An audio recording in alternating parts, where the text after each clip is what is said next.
Más de 1000 gritos, el podcast de nuestro cine. Nunca más volverás a dormir. Me llamo Ángela. Me van a matar. ¿Qué es esto? ¿Pero qué está haciendo?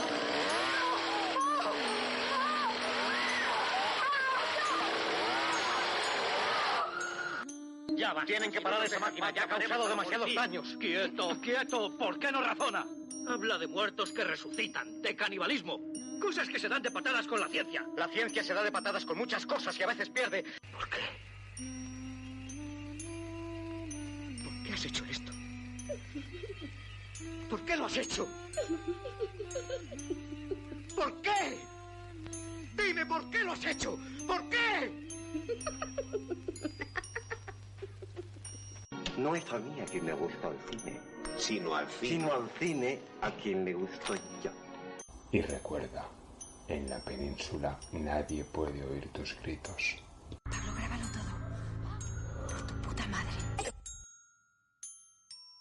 Muy buenas, hoy estamos otra vez en Más de 1000 gritos, en nuestro programa número 4 y bueno, soy Domingo Ortega, el que siempre está aquí con vosotros y vosotras, y hoy vamos a hablar de No profanar el sueño de los muertos, una película maravillosa de nuestro cine, y tenemos con nosotros a una de las personas que más controla de cine fantástico español, porque no solo es director de fantásticas películas como Vampires y como Wax, sino de documentales como Zarpazos, una maravilla documental, y 25 libros en los que habla, creo que son 25, de todo tipo de cine. Especialmente nos interesan Spanish Exploitation y Spanish Horror, que son los que son de lo que nos interesa. Y ya sabéis quién es, evidentemente, con todos estos datos, él es Víctor Matellano. Muy buenas, Víctor. Muy buenas y gracias por los piropos, por favor.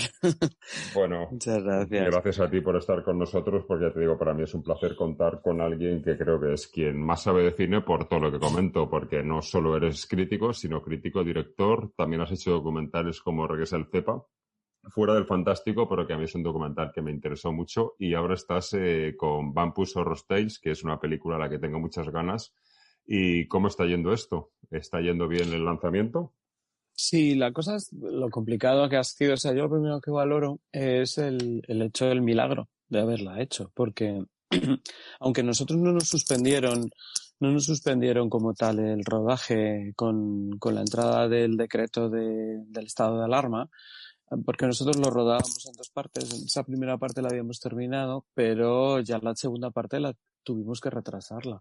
Cuando volvimos fue el primer rodaje que se hacía así en España de tipo largometraje de ficción. Se estaban haciendo documentales y empezaron alguna serie a la vez que nosotros. Y era en ese momento en que todo era un poco más desconocido, íbamos con guantes, fue todo muy complicado. Después la postproducción ha sido muy complicada por todo lo que está pasando también. Y ahora, pues bueno, dentro de cómo está todo, estamos encontrando nuestro nicho de mercado por lo complicado que ahora mismo el cine está muy mal y a la vez sí que nosotros ya teníamos las ventas de plataformas en marcha, entonces bueno, aún así estamos montando eventos, es decir, que de alguna manera en lo que me está enseñando todo esto es la adaptación a la nueva realidad. Si alguien habla de la nueva normalidad, la nueva realidad, somos nosotros que estamos como Rambo viviendo día a día. Sí, el cine creo que es una de las plataformas más dañadas, pero bueno, seguiremos todos los que estamos ahí por el cine luchando y esperemos que tengas mucho éxito con esta película, que desde luego la pinta que tiene viendo el tráiler y sabiendo lo que has hecho antes es brutal. Muchas gracias. Bueno, vamos a hablar de una película que yo no sé si es de tus preferidas o está entre tus preferidas, creo que sí. Y No profanar el sueño de los muertos, yo creo que es una película que hace lo contrario a lo que suele hacer el cine español. Siempre digo yo, no sé si estás de acuerdo, que el cine español está muy, muy poco valorado en España. Pero sin embargo, esta película es una coproducción italo-española y digamos que es más italiana que española, pero sin embargo la crítica siempre la vende como que es una película española. Es un poco al contrario que el resto. Bueno, cualquier coproducción tiene nacionalidad, doble nacionalidad, por lo tanto es española. A la gente le ha extrañado. Muchas veces se extraña cuando les dices la película durante muchísimo más tiempo, más vista de la historia del cine español, no por número de taquilla, porque obviamente la taquilla, como el dólar, la peseta, el euro va evolucionando, no vale lo mismo la entrada de hace 40 años que la de ahora. No hay que mirar por eso, sino por número de espectadores. Una de las más taquilleras, más vistas de la historia del cine español, La muerte tenía un precio. Y la gente dice, ¿cómo? ¿La muerte tenía un precio? Película española. Sí, es una coproducción. Sí, correcto. Y además es más española que italiana como coproducción. Da igual, porque en el momento que una película, aunque tenga más o menos tanto por ciento, tiene una nacionalidad, aunque aquí está bastante equilibrado, los dineros en sí, los dineros, no la parte artística de equipo, sino los dineros sí estaban bastante equilibrados. Una vez que tiene la doble nacionalidad es una película española, entonces No profanar el sueño de los muertos es tan española. En realidad todas las del Spanish Horror de aquellos años eran casi todas, o la gran mayoría eran coproducciones. O algunas eran falsas coproducciones, que eso es una historia, eso es una cosa de la que, vamos, era como para dedicarle una charla aparte, ¿no? Entonces, por un lado es pero sí que se diferencia tiene una significación y un diferente a todo lo que había en aquellos años. Por eso, de todos aquellos títulos, hay algunas películas que no siguen la pauta que se seguía entonces, es decir, de las que podía hacer Profilmes en Barcelona o desde las que se podría montar Platar en Madrid. Es verdad que las que llevan un capital completamente diferente, tienen un aire diferente. Por eso, Pánico en el Transiberiano, que realmente es una película que es así, que es coproducción española, pero la parte española es absolutamente simplemente administrativa porque todo el capital viene de fuera, le pasa un poquito como esta, que es decir, que son películas que en el fondo se han montado de otra manera desde otro ámbito.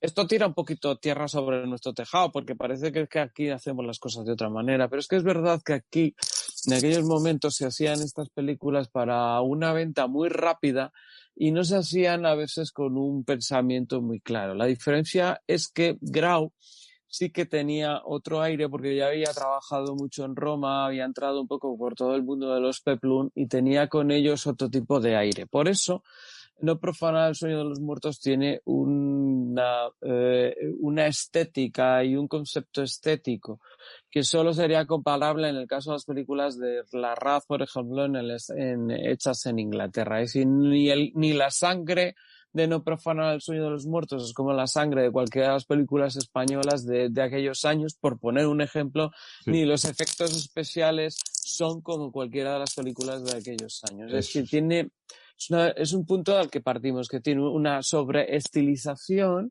que le hace diferente a todo el resto de las películas. No tiene tanto que ver, ya te digo, con el montaje en sí de la producción, es decir, de la cuestión financiera de la película. No es más tanto la estética. La estética es muy inglesa. Es más, exacto, es más el concepto que se hace, que sí que es verdad que la película se prepara en Roma. Es decir, que la película en ese aspecto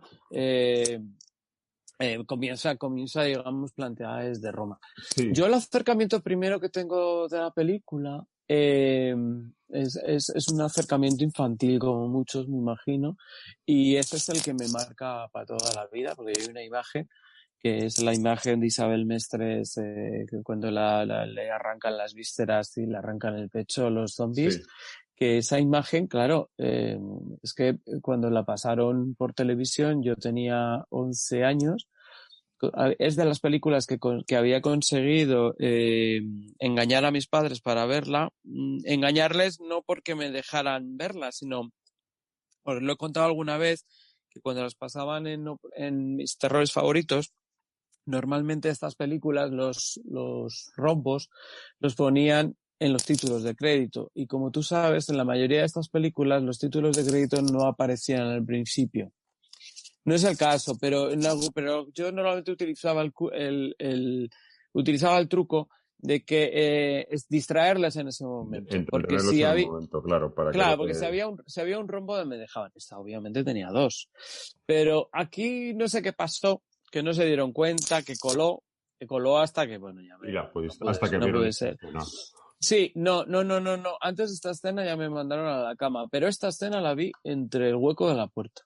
Entonces esa sensación de ver de lo prohibido, de lo tal, de verla en el hueco de la puerta. Ese momento lo tengo como grabado a fuego. Sí, yo creo Aparte que de la impresión de ver una señora corriendo desnuda por la calle, que eso es otra cosa, pero ya esto tiene otro tipo de connotaciones. Pero esa fue una de las primeras. Esa fue una de las primeras, sí, eso de ver la película entre los huecos, creo que lo hemos hecho todos. Luego te quería comentar una cosa antes de avanzar más.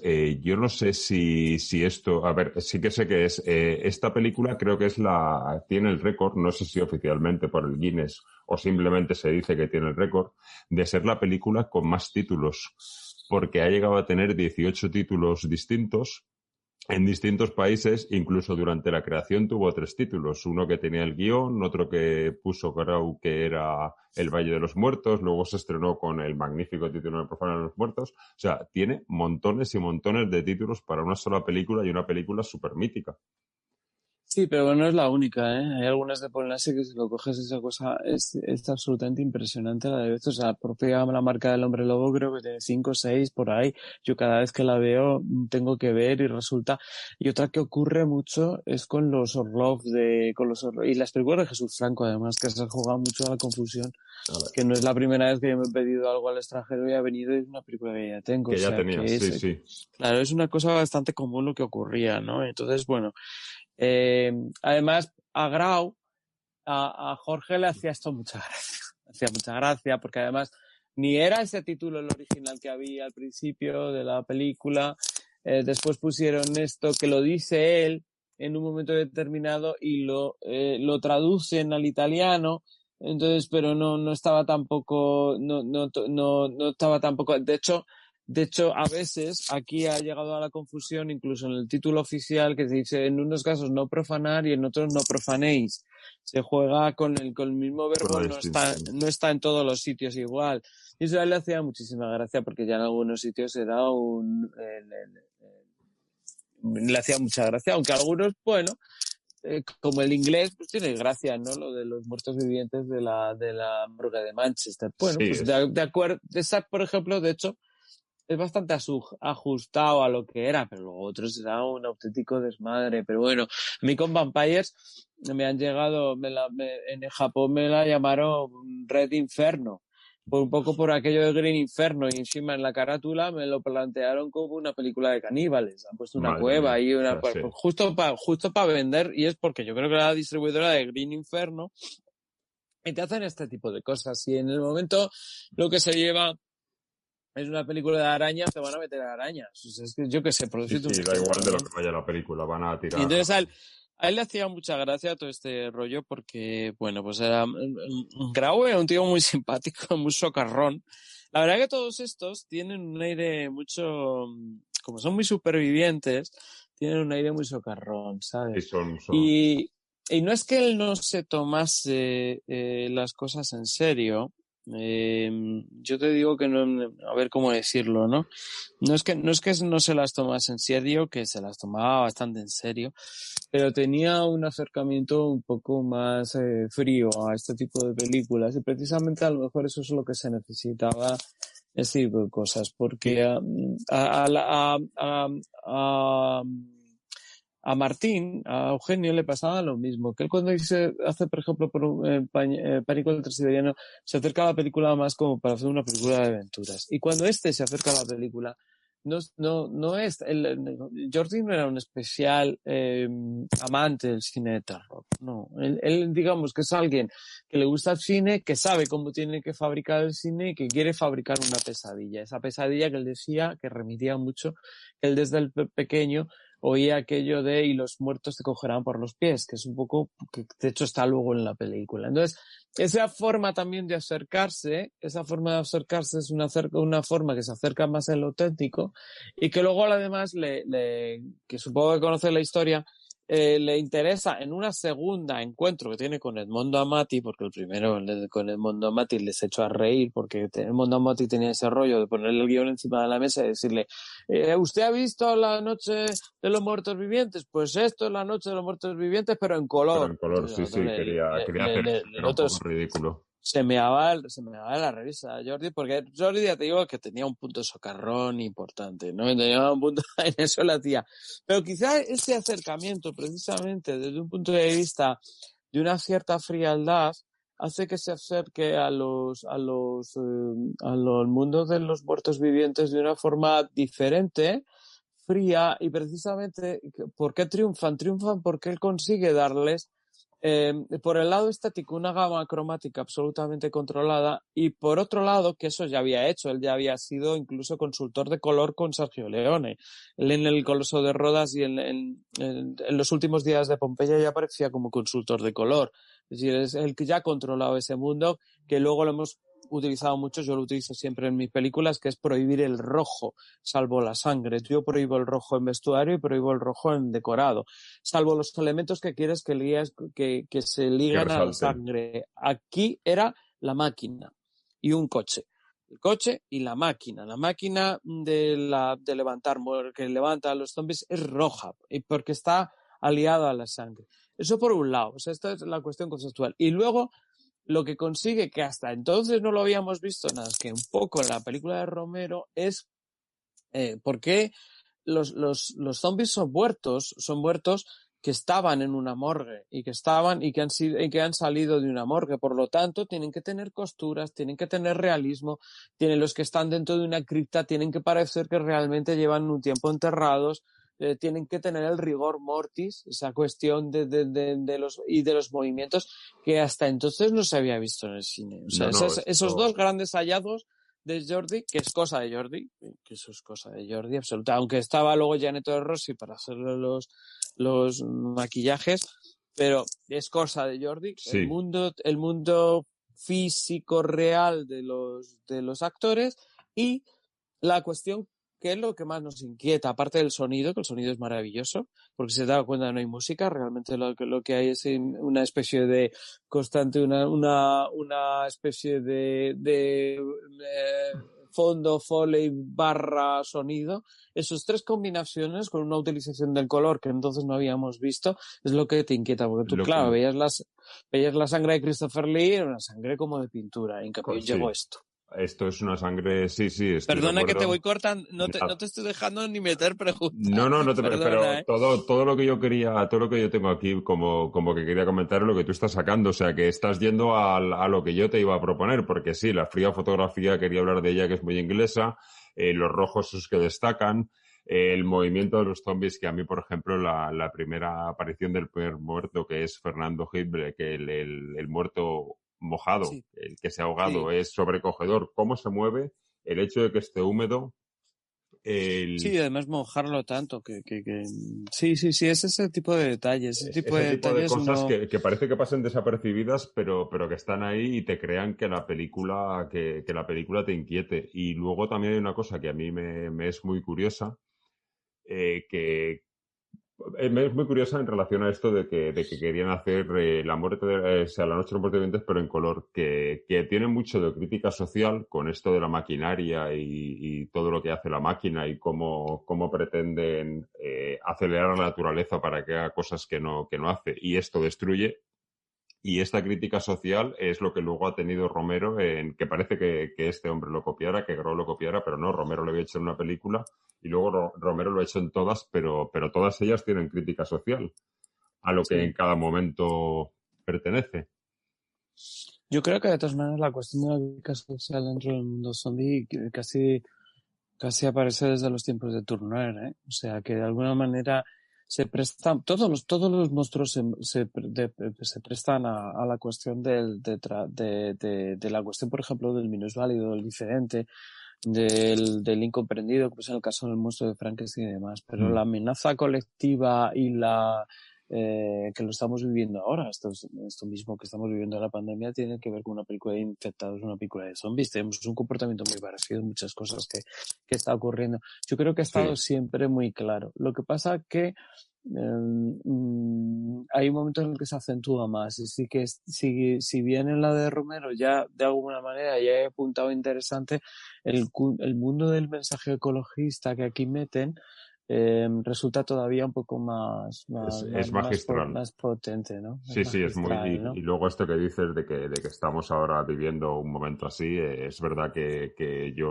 a veces lo comento con conocidos que todo lo que hemos visto siempre en las películas de pandemias, de zombies, de infectados, que tú ves a la gente y dices, no, esto la gente no lo haría así, no somos tan tontos como para reaccionar así. Sí que lo somos. Se está viendo que sí que lo somos con Sí. esta realidad que estamos viviendo. Sí, en ese aspecto, bueno, que es lo que una de las cosas que más le interesó a él, porque le encontró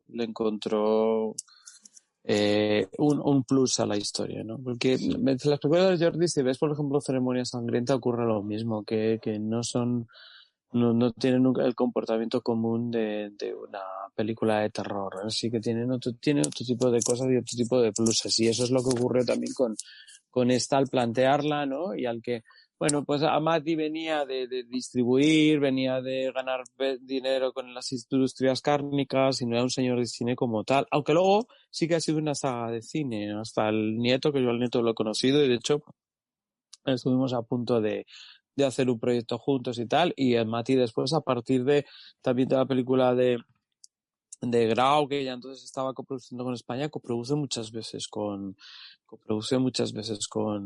José Frade, por ejemplo, ¿no? Y no olvidemos que luego él es el que Amati hace muchas de Castellari, hace el Tiburón 3, así que luego tiene mucha historia después del mundo de los exploitation, ¿no? Entonces, bueno, pues esta relación se genera un poco ahí, que además a Grau le venía un poco por el otro lado, le venía porque él trabajaba con San Pablo Films, se trabajaba mucho con la vertiente cristiano-católica de las coproductoras que trabajaban entonces en Roma, tenía buen rollo con ello y entonces es como entra un poco con toda esa vertiente, por eso él está en las de Sergio Leone y está tal, ¿no?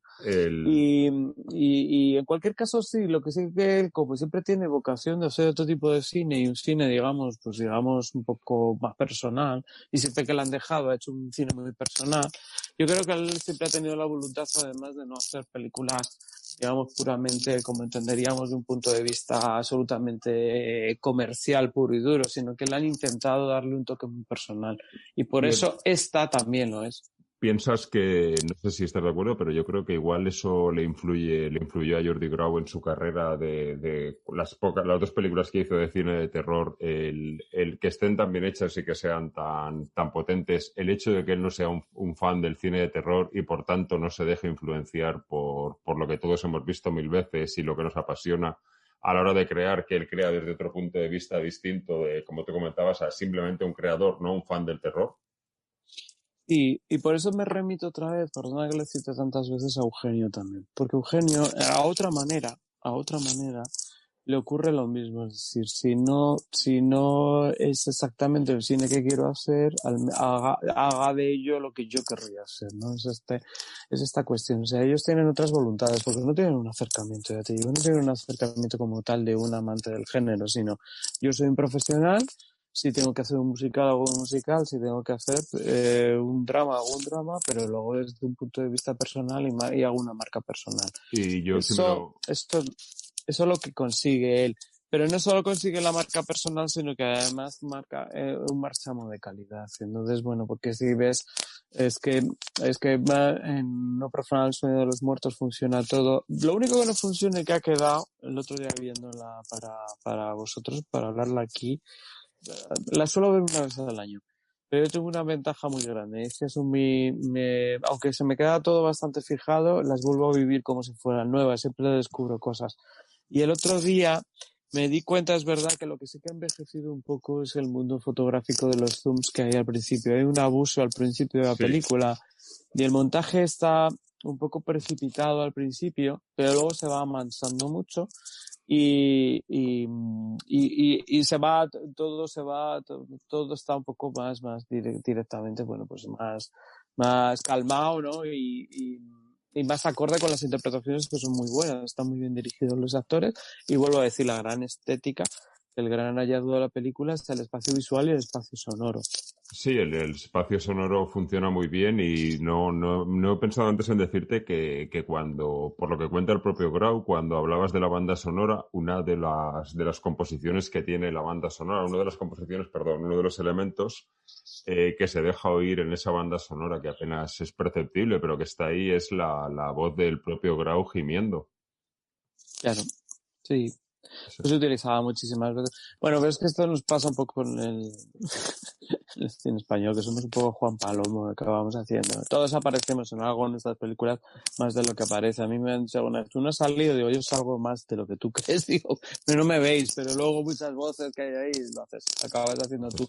Porque es verdad que aunque tenían un cierto presupuesto, que tampoco es que fuera la leche del presupuesto que tenían, pero bueno, teniendo un cierto presupuesto, sí que luego tienes que hacer muchas cosas, porque bueno, la preparan en Roma, luego van el tiempo justo a Manchester y al cementerio este de Little John, de donde está enterrado Little John, que ahí tuvieron un poco de revuelo porque era bueno, pues aquello es como lugar sagrado para la gente del sitio, y esto pues siempre que va a un rodaje es un poco así, ¿no? Sí, pero luego los... Perdona. Dime. Pero luego el planteamiento que tuvieron sí que lleva un cierto gasto, porque bueno, normalmente las películas españolas de la época, cuando decían estamos en Londres o tal, en el peor de los casos casi tiraban de una imagen fija o de una imagen de archivo, y en el caso medio lo que hacían es mandar a un actor o dos actores durante 1 o 2 días a Londres, hacerles 3 estadios de transición subiendo un taxi o bajando tal, y ya con eso lo habían hecho. Entonces aquí hay esa parte, más luego los decorados de Cinecittà, que es muy poco, porque hay un momento cuando yo creo que comienza en Cinecittà, hacen algo en Cinecittà de la parte de la cripta y demás, que solo hace Carlo Leva, que por cierto Carlo Leva lo hemos conocido aquí mucho por los western en Almería, y vienen bastante a encuentros y a cosas, ¿no? Es muy socarrón él.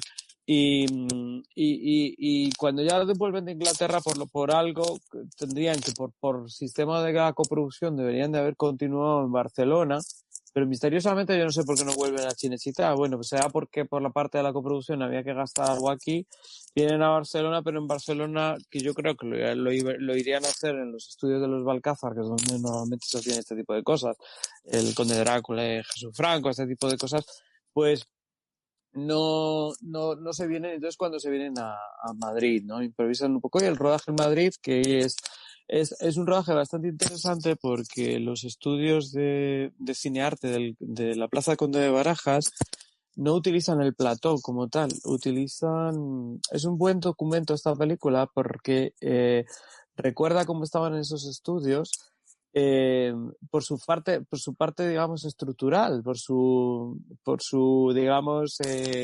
vestíbulo, por su zona de telefonista, que es donde Isabel Mestre. Realmente eso no era un decorado. Era la zona de la recepción del estudio, y el suelo es el estudio, y la escalera por donde ellos suben, y el ascensor por donde lo del fuego y tal, eso era el estudio de cinearte. O sea, es que era así, no le hicieron. Dice que No luego hay hicieron una nada. rentabilización. Sí, igual que toda la casa de lo de Pepe Elifante, que sí que habían hecho unas tomas en un paraje muy bonito, con una cascada nocturna que hay cerca de Roma. Pero luego todo lo de la casa, eso es una casa de Robledo de Chabela, es un chalet de Robledo de Chabela. O sea, que luego sí que se rentabilizó. O sea, que luego no hay tanto rodado en Inglaterra como parece, y lo rentabilizaron bastante, ¿no? Pero bueno, aún así todo funciona, todos los decorados, está todo. No, todo estupendo. parece que realmente sea de allí. Y luego hay un par de cosas que has comentado que me apetece retomar. Lo que comentabas del cementerio de Little John, esto por lo que yo le he oído comentar has comentado de pasada que tuvieron algún problema. Yo lo que le voy a comentar a Jordi Grau es que cuando estaban allí rodando, bueno, este cementerio es famoso por eso, y que los acusaron porque los vieron vecinos, aparte del equipo, que estaban pues comiendo en el cementerio en una pausa del rodaje, y tenían pues bocadillos y botellas encima de la tumba de Little John, y que al día siguiente salió en la prensa que un equipo de cineastas españoles estaban profanando la tumba, que dices, madre mía, la prensa rosa, ¿cómo funciona?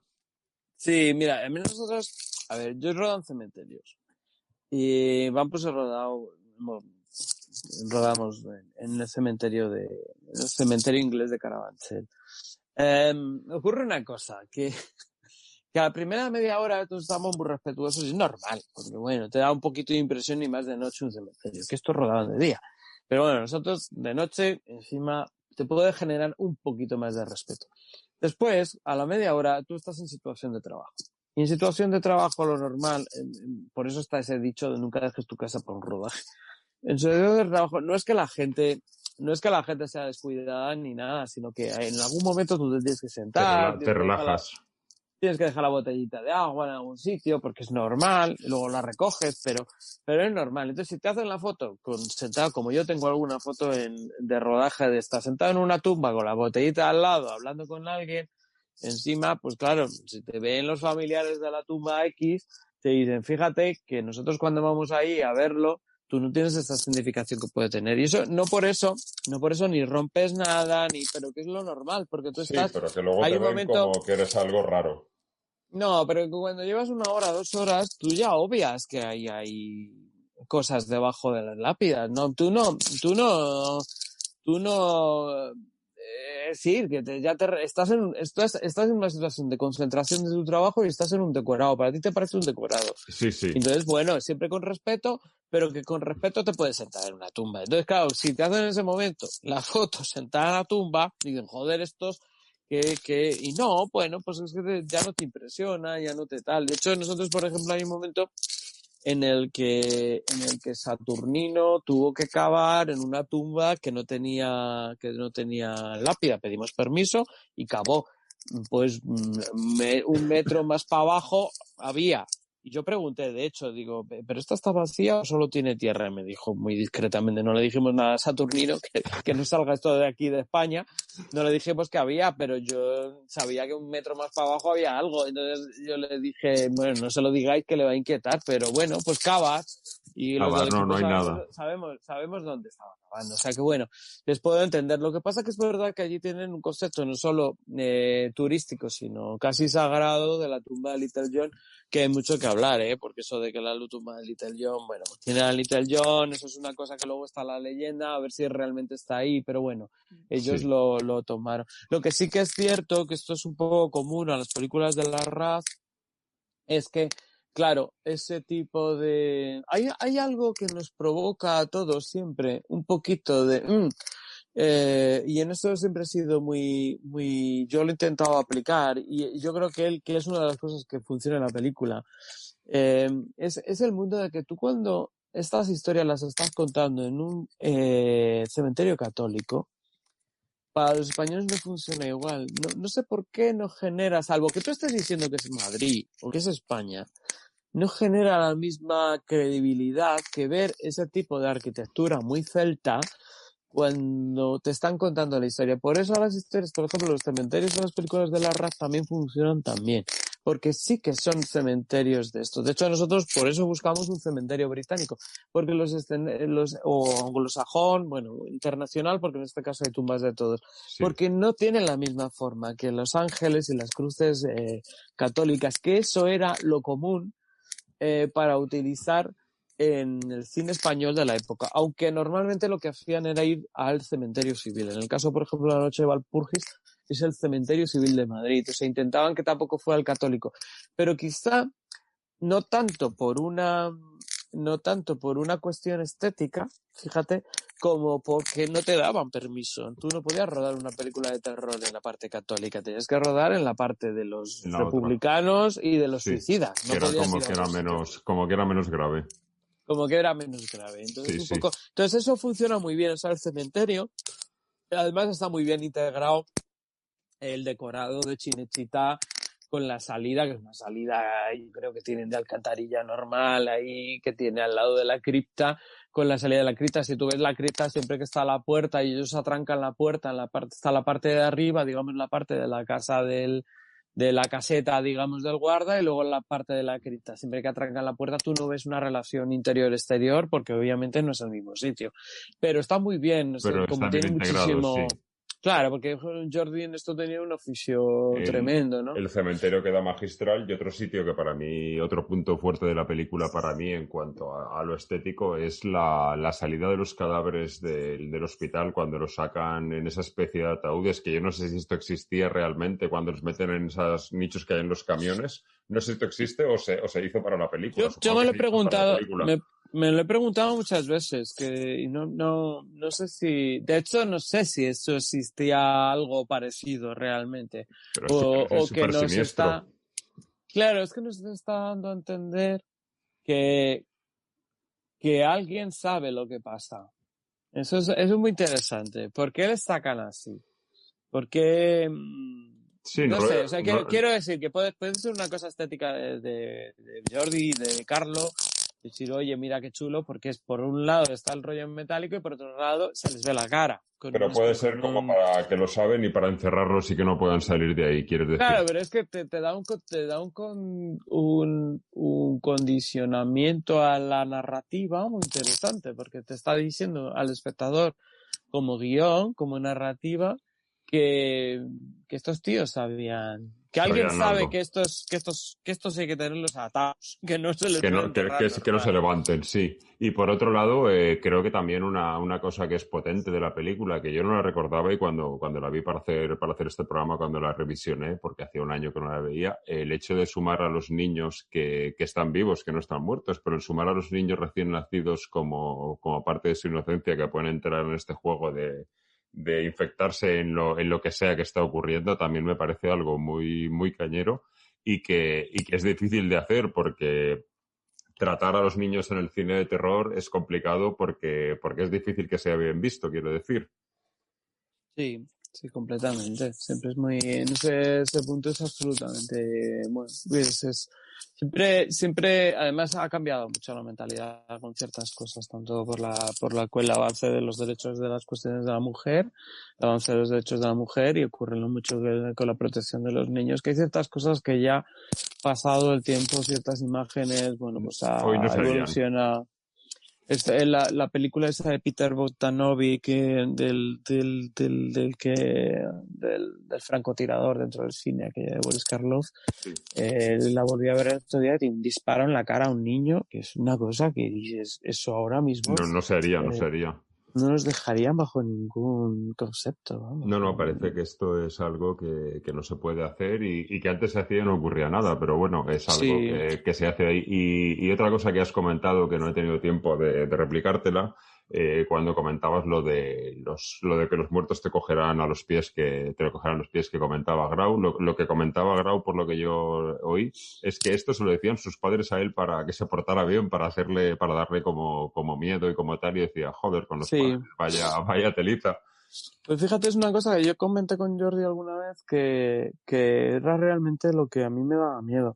A mí no me daba miedo que saliera de mi habitación algo del armario. Tenía un armario delante, que es muy de terror eso, y además un armario en el que cabía una persona. Y no me daba miedo eso. Me daba miedo exactamente lo mismo. Entonces le dije, me siento muy identificado con eso que dices, porque a mí, cuando tenía que levantarme o ir a hacer pis por durante la noche o lo que fuera, a mí o incluso por la mañana levantarme, lo que me daba miedo es cuando ponga los pies en el suelo que hay debajo de mi cama. Uh-huh. Porque ahora las camas sí que tienen, bueno, pues en general las camas tienen otro tipo de composiciones, ¿no? Pero entonces yo recuerdo que mi cama tenía patas, o sea que mi cama también cabía una persona, no muy grande, pero sí una persona un poco haciendo un esfuerzo, cabía una persona debajo de la cama. Que para un niño cabe una persona de cualquier tamaño. Y en casa de mis abuelos más todavía, porque era una cama de esas de colchón antiguo, de lana, de esas, y eran altas, que ahí ya eso sí que, ahí ya lo recuerdo, ese era el terror de mis terrores. Porque ahí sí que tenía que dar el pequeño saltito antes de poner los pies al suelo. Ante lo que pudiera. Y se lo dije, digo, mira Jorge, a mí una de las cosas que más dices tú, yo me identificaba muchas cosas con él, además que le tomé prestado, le tomé en la enseñanza suya cuando hablábamos del mundo del color, del tratamiento del rojo, que ya te digo que lo he hecho en todas las películas, siempre que saco algo rojo, en esta no, porque es blanco y negro, pero en anteriores, siempre que sale algo rojo en mi película está intencionado, porque evito en el decorado y en el vestuario siempre que aparezca el rojo, y solo lo que haga ya rojo es por la identificación de la sangre, porque claro, es tan llamativo la sangre cuando sale, es tan brutal, tiene tanta fuerza, tiene para nosotros tanto significado, tanto mensaje que cuando sale tiene que salir, tiene que estar. Sí, yo estoy de acuerdo en esta película. Yo en esta película me he fijado en las tuyas, de hecho voy a volver a ver esta noche Vampires para fijarme en eso porque me llama la atención. Y también hay una cosa que a mí de la película me llama mucho la atención, la manera de la que los zombies se contagian entre sí me parece magistral, no es nada de morderse unos a otros ni tonterías de estas, simplemente con la sangre tocan los párpados de otro y lo contagian. Y sí, él tiene dos... Sí, es algo que tiene magia. Los hallazgos es muy interesante. Hay hallazgos que los inventaron un poco durante el rodaje, que no sé hasta qué punto estaban en el guión y no. Hablan de que esto podría ser uno de ellos. El tema de las rigideces se trabajaron, el tema de levantarse o no levantarse sí que solventaron en el momento, es decir, lo de levantarles con una tabla por la espalda, que luego lo ha hecho John Carpenter. Bueno, John Carpenter es que se ha fijado muchísimas cosas de estas, incluidas las de Osorio. Se hacía con una tabla. Sí, se hace con una tabla. No sabía cómo estaba hecho, pero sí que es magistral. Cómo se levanta. Sí, él está. Hilbeck está encima. Esa es una tabla que lo levantas. Es la única manera de hacerlo. No tienes. Normalmente para los traslados de este tipo es o le subes en el carro del traveling. Eso es una solución, como el que utilizan, por ejemplo, en Fantasma, para que el hombre alto coja al chico y lo lleve como si estuviera el chico volando y no tenga que hacer esfuerzo. Ese sistema normalmente le subes en el mismo traveling de la cámara, el mismo carro de la cámara, o lo trasladas, eso se utiliza muchísimo. Y otro sistema es el sistema de la tabla, que es el mismo sistema, si lo recuerdas, en La niebla de John Carpenter, cuando en el confesionario que está a oscuras aparece el cura, le aparece y sale como de la nada, como un resorte, pues tienes que hacer el sistema de la tabla. Pues fíjate. Estas cosas las solventaron en rodaje. Y lo que sí que también él no estaba en guión y lo aporta Jordi es lo de la mujer desnuda. Lo de la mujer desnuda, del streaking, digamos que entonces se utilizaba mucho como protesta. Era una cosa que estaba muy de moda en ese momento. Y eso lo tomaron y lo improvisaron ahí. Fue una cosa de Grau y no estaba en el guión. Fue una aportación que además tenían un problema con Manchester porque creían que querían mostrar una ciudad mucho más sucia y tal, y luego encontraron una ciudad bastante limpia, ¿no? Entonces, bueno, él metió ese tipo de elementos un poquito. De estas dos cosas que has comentado, fíjate que yo lo de la tabla que tú comentas, yo estaba convencido que esto como se había hecho era al actor sentado, dejándose caer de espaldas y luego reproducirlo a la inversa. Una forma. Estaba convencido que estaba hecho así, pero me parece mucho mejor la otra. Pero se te va siempre el actor. Tenemos una cosa, cuando te vas a dejar caer, inevitablemente no te dejas caer absolutamente rígido, es muy complicado. Sí, tiendes por a mucho que protegerte. quieras, tiendes a proteger la espalda. Entonces la única manera es que tengas una rigidez absoluta en la espalda. Ya está, es levantarnos un poco el sistema de la cruz de las películas de Jesucristo, es levantar el mismo resorte, haces por abajo, haces una cuña, levantas para abajo y un sistema de cuerdas. Tomo nota para cuando tenga que usarlo en algún rodaje. Y luego complicado. Luego bien, claro. Sí, claro, porque si no queda. Lo que comentas del desnudo también es una tontería, pero el otro día viendo yo la película, en este principio a mí me llamó mucho la atención y creo que me llamó la atención por el momento en el que vivimos ahora mismo, que se ven a 3 o 4 actores por Manchester andando con mascarillas puestas. Sí, este detalle, qué bien que lo he sacado, porque me di cuenta el otro día volviéndolo a ver, no me había reparado en la vida. Nunca. Yo tampoco. Es que ahora que vemos mascarillas reparamos y antes no. Pero es verdad, por eso te digo que fíjate que cerca está el mundo de los zombies con el tema y los infectados con el tema actual. Y fíjate que hipersensibles estamos ahora al ver una mascarilla, cosa que antes ni... Yo no recordaba ese detalle, pero fíjate, en el momento ese detalle sí que eran detalles muy interesantes que hacían que la situación medioambiental y de polución y demás de la ciudad, te indicaba, eso es muy hábil, es decir, si no tienes una ciudad sucia, intenta en los planos cortos que le recuerde a la gente que parezca que hay, que parezca que hay densidad de humo, de historia. Sí. Es un detalle muy bueno por parte de ellos, es decir, pues un señor con una mascarilla es suficiente. Y que ahora todo el mundo lo vamos a ver y por desgracia lo vamos a ver y que entonces no se veía. Tengo que ser en eso franco, hasta el otro día que lo vi, nunca había reparado en... Y si lo había visto, sí que me había quedado esa sensación que él quería contar de que la contaminación está invadiendo a la gente por parte de, claro, estamos hablando de que en esos tiempos no había venido una segunda revolución, las fábricas estaban en las ciudades, o sea, todavía en los años 70...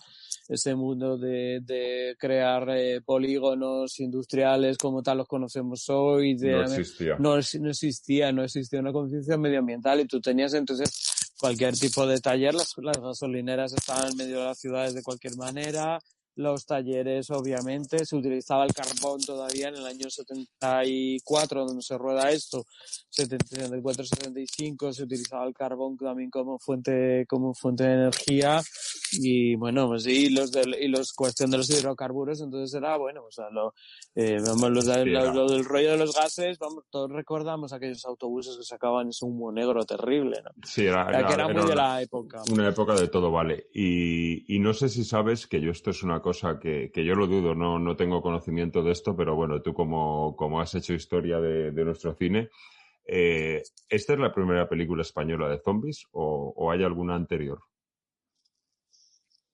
Pues, claro, entendiendo que el otro tipo de muertos que podrían aparecer en la marca la marca del hombre lobo, porque bueno, que son otro tipo de resurrecciones del vampiro y tal, como tal, pues puede que existiera algún vampiro, y si tomamos...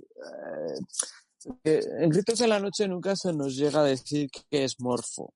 Morfo es el ayudante del Dr. Orlov, pero tiene un comportamiento muy raro porque si lo ves está muy automatizado, ¿sabes? Está muy automatizado y tiene este ojo que parece que tiene como costuras y tampoco te dice que no sea humano. Tampoco te dice, parece que está hipnotizado, pero tiene un rollo vudú, Tiene un poco rollo vudú ese, pero no sabemos si eso es un, ¿sabes? O sea, ni intencionadamente no te dice en ningún momento Morfo está muerto y tal, ¿no? Entonces, la rebelión de las muertas también, que es anterior, de alguna manera, y existen, y yo ahora haciendo memoria te contesto, ahora ya sí que te puedo contestar directamente que no a lo que tú comentabas porque el espanto surge de la tumba tiene zombies. Correcto, vale, cierto. Pues sí, pues eso. Ahora me ha costado, sí, yo no lo tenía el dato. Me ha costado un poquito. Bueno, luego tiene aparte si tomamos o no tomamos la cuestión de las momias de Osorio aparte. Claro, yo las tomaba aparte. Porque momias de Osorio aparte. Son otra también cosa. En la noche de Valpurgis hay un monje un tanto extraño que parece así porque Paul solía meter también un zombie está en el retorno del hombre lobo y tal. En la noche de Valpurgis, si lo recuerdas, también aparece de repente como de la nada un monje que está completamente desfigurado y parece un muerto. O sea, que sí que hay pinceladas y no es la primera. Pero descaradamente la película de Carlos Sauret, el momento ese que va de Emerson es muy divertido porque es Luis Tiges, uno de los zombies que sale ahí con María José Cantudo, que era su primer personaje, ¿no? Y sí que tienen ese comportamiento en la película de Carlos Sauret, sí que van por el pasillo, son zombies, o sea. Son zombies, o sea, yo no sé si puede ser que esa sí que sea como tal, entendidos como zombies y tal. Habría que verlo. Es interesante este tema, pero no la de Grau, ya veo. Ahora, no Tiene un momento interesante esta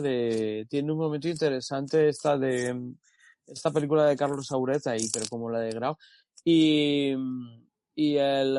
yo creo que Pánico en el Transiberiano también es anterior, obviamente, a la película de Grau, y también tiene zombies. Tiene unos zombies, bueno, ya no sé si cómo lo llamarlo, pero cuando se levantan los soldados del suelo, ya no son el monstruo, y es que los levanta él con la mente, todos los soldados, que te dice balas incluido, cuando van por el tren también tienen un comportamiento. También es verdad que no son exactamente zombies, son como una especie de lesbertos con sus ojos blancos, pero bueno, todos tienen esa inspiración en la... ¿Ves por qué comentaba antes que eras una enciclopedia de cine de terror y teníamos que tenerte en este programa? Porque no sé, pero me ha costado, pero me ha costado esta pregunta, porque he tenido no la tenía, me ha pillado, que la he tenido que ir elaborando, pero siempre me ha quedado mucho la duda, volviendo a eso, que qué es el personaje este que hacía, creo que era Alberto Dalves, o no sé quién era el actor que hacía, no recuerdo ahora bien, Ricardo Valle.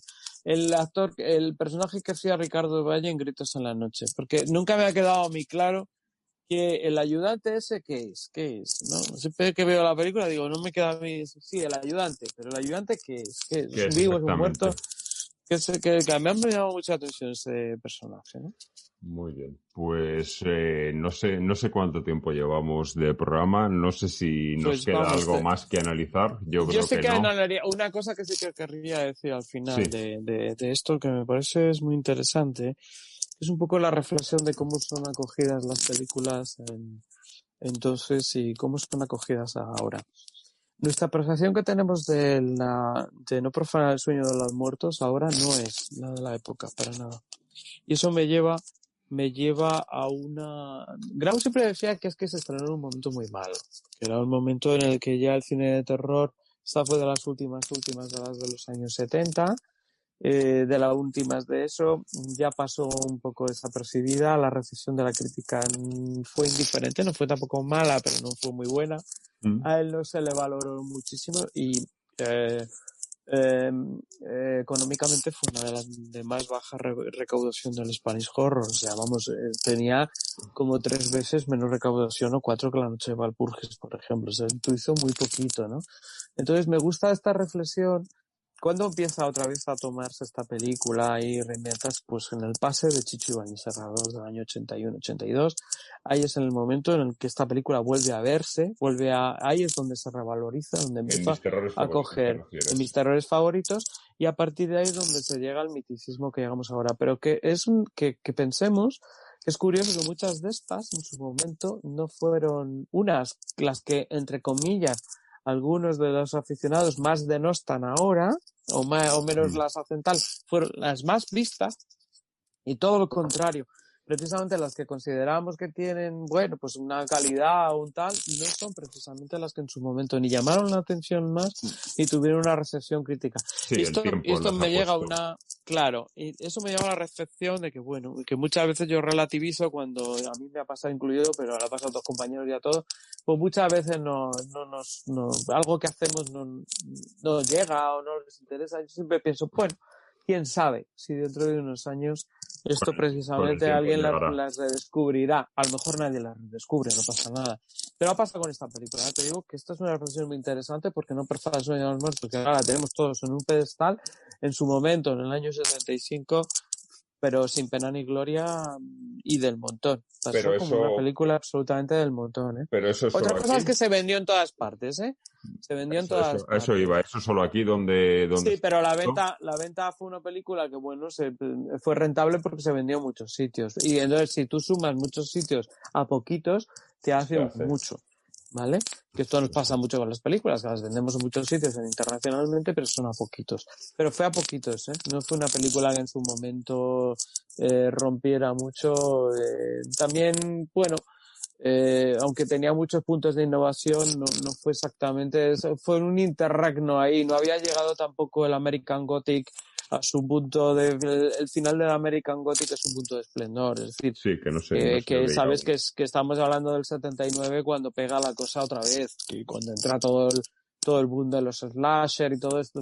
Está pillado un poco entre un periodo entre guerras en el que en el interregno, pues sí, había pegado duro el Exorcista y no había llegado Alien, y sí que estaba llamando la atención La Matanza de Texas, pero no pilló tampoco en un momento en el que excesivamente bueno de calidad de producción, y no por algo no entró. Y en España especialmente porque, bueno, era un momento muy convulso, y en ese momento él lo decía, de que bueno,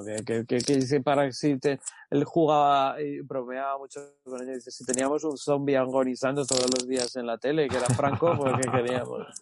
Porque, claro, se estrenó, pues desde que ahí cuando se estaba muriendo, o cuando se había muerto, o sea, ahí, pum, ahí entró. Bien. Muy bien, pues no sé, yo creo que ya tenemos todo. Yo creo que hemos hecho un buen análisis de la película, especialmente por tu aportación y por tu enciclopedia mental de ella. Y para despedirnos, como ya decías que sí, que no crees que esto es lo último que querías añadir, sí que me gusta siempre a nuestros invitados ponerlos en un compromiso de pedirle que me seleccione una película de nuestro cine fantástico de cualquier momento, que no sea esta de la que hemos hablado, evidentemente, que ya sé que está entre tus favoritas, pero que me digas otra que sea me da igual que sea un clásico, que sea actual, pero una película que también te haya aportado mucho. Vale, yo te puedo decir dos, es que me gustan mucho. Si me dejas decirte dos, sí, claro. Mira, una por clásico, me gusta muchísimo La Residencia. Me gusta muchísimo La Residencia porque creo que es esa sí que fue una película muy cara, muchísimo más cara que esta. Porque es el compendio del concepto hitchcockiano, y porque entronca muy bien con el sentido gótico que yo tengo de un cine que a mí me gustaría hacer, y que, bueno, no por cuestiones de producción y porque tampoco se lleva, no se hace. Y esa sería una. Y la otra, por modelo de producción y por modelo de venta y por lo que ha supuesto y lo que después de cómo ha pervivido en el tiempo, es Mil Gritos tiene la noche. Porque Mil Gritos tiene la noche es una película a estudiar desde un punto de vista absolutamente comercial, tanto en su momento, que esa sí que fue un éxito, no de crítica, vamos, la destrozaron, y en España más, pero sí fue un éxito de público impresionante, como lo fue La Residencia, y que pasado el tiempo se sigue convirtiendo en una película evento, en una película espectáculo en sí misma, ¿no? Pues... Entonces ese concepto me parece absolutamente interesante pasado el tiempo. Y no tiene que ver, como en el caso de La Residencia, de lo que yo piense artísticamente, narrativamente hablando, que bueno, técnicamente está bien y en efectos está bien, pero bueno, no tiene lo que La Residencia. Hay otro tipo de connotaciones, ¿vale? Hay otro tipo de connotaciones. Dos películas con escogidas. Esas dos. Y además que ya para cerrar te digo que las dos se entroncan porque las dos hablan de recomposición de cuerpos. Pues aquí frente a mí, en el sitio donde yo grabo estos programas, tengo en la pared frente del ordenador, arriba del ordenador, dos pósters de dos películas, que son La Residencia y Mil Gritos tiene la noche. Bueno, por favor, esto es maravilloso. Que Mil Gritos tiene la noche llevaba tiempo detrás de ella, lo conseguí comprar la semana pasada y ya lo tengo aquí embarcado. Muy bien. O sea es que maravilloso en gustos y... ¿El de la sierra o el otro? Porque tú sabes que tiene varios... El primero, el de la sierra, el que es parece la sombra, el que es rojo. Sí, ese le pintó... Te cuento una cosa muy rápida. Ese lo pintó Jano, pero cuando las ideas no eran de Jano, como en este caso Piquer controlaba mucho sus productos, por eso a mí me gusta mucho Piquer, se lo da ya explicado, por eso Jano no lo firma, porque ¿qué es lo que hace Piquer? Le da un dibujo de Caluta, dice la sombra, y le pones aquí una sierra y una chica, y entonces Jano, cuando la idea no era suya y le decía dámelo así, él no lo firmaba, porque en realidad era una copia de otra cosa. Sí, pero este póster tenía claro que te gustaba porque es la portada de tu libro Spanish Exploitation. Sí, y el otro que él tenía en realidad era una comisión que se ha utilizado muchísimos portada de muchísimos libros. El Ese amarillo de la cara gritando, sí. Sí, ese es el que usaba muchas cosas y era una de las cosas que se podían comprar entonces, y entonces la compró. Él le compró los derechos y puso ese tagline tan curioso de si te gustan las emociones fuertes, ven a vernos, pero no vengas solo por si acaso. Correcto, yo ese póster de la cara amarilla que dices, yo lo tengo en portada de un libro de Ant Kunt, que es mi escritor de terror favorito. Sí. Pero a mí ese póster realmente, para mí el de Mil gritos de noche era el que tengo, y me ha costado mucho encontrarlo a un precio razonable que yo pudiera pagar, que no me pidieran 400 euros por él. Sí, está muy revalorizado todo el material de las películas de Piquer, y especialmente lo que está más revalorizado es el material publicitario de Supersonic Man. Ese es el más caro que hay por ahí. Sí. Pues nada, Víctor, un placer tenerte. Muy bien, un placerazo enorme y nada, qué buena labor la vuestra, la tuya, y ánimo con todo, y de verdad a todos los que nos estén en este momento oyendo, que bueno, pues que me parece que merece la pena la defensa de nuestro cine, que el cine fantástico también es cine, y es cine español, y que nunca olviden que se ha hecho y lo hacemos siempre lo mejor que podemos. Eso que quede muy claro. Siempre lo mejor que podemos. Correcto, eso es importante, una buena reflexión. Siempre lo mejor que podéis. El cine es como es y cada uno hace lo que le permite el momento, la situación, la economía y demás. Pues nada, que tengas mucha suerte con tu nuevo proyecto y esperamos pronto verlo en cines, porque de verdad que le tenemos muchas ganas. Muy bien. Gracias. Entonces despedimos aquí de ti y seguiremos con el cortometraje que vamos a entrar ahora.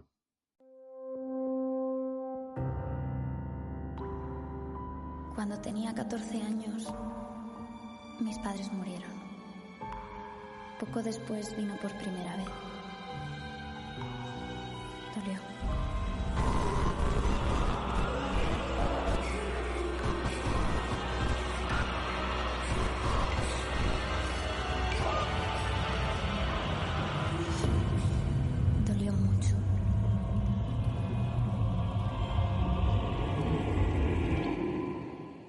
Bueno, pues vamos allá con la segunda parte del programa y no por ello menos importante.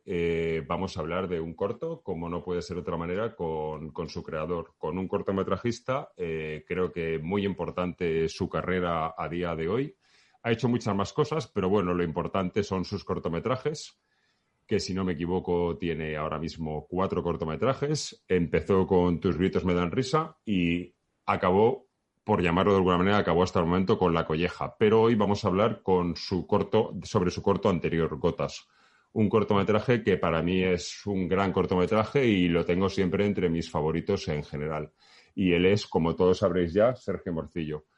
Muy buenas, Sergio. ¿Qué tal? Hola, ¿qué tal? Buenas a todos y buenas a ti, Domingo. Muchas gracias por invitarme a tu programa y, bueno, encantado de charlar contigo en este día. Tenías que estar con nosotros desde que creamos el programa. Tú ya has sido parte de Fantástico Español, nuestro blog, y por supuesto tenías que serlo de Más de Mil gritos. Desde luego, mucho cariño les tengo yo a Fantástico Español, la verdad. Me habéis tratado muy bien y eso es de agradecer.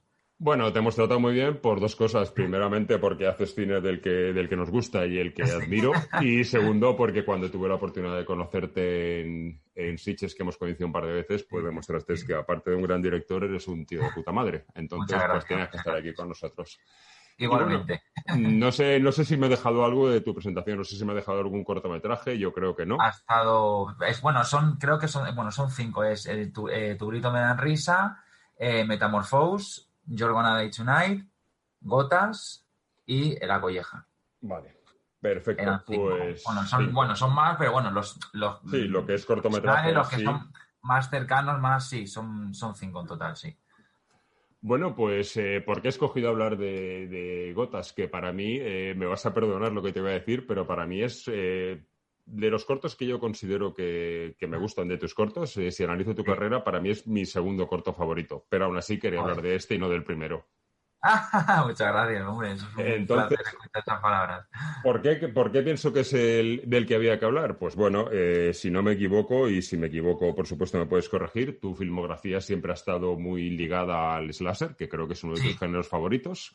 Sí, sí. Pero cuando llegas a Gotham, no a Gotham, das un giro y no que te salgas del slasher, que lo mantienes, pero creo que es un corto que tiene una madurez cinematográfica increíble para lo poco que habías hecho hasta ahora.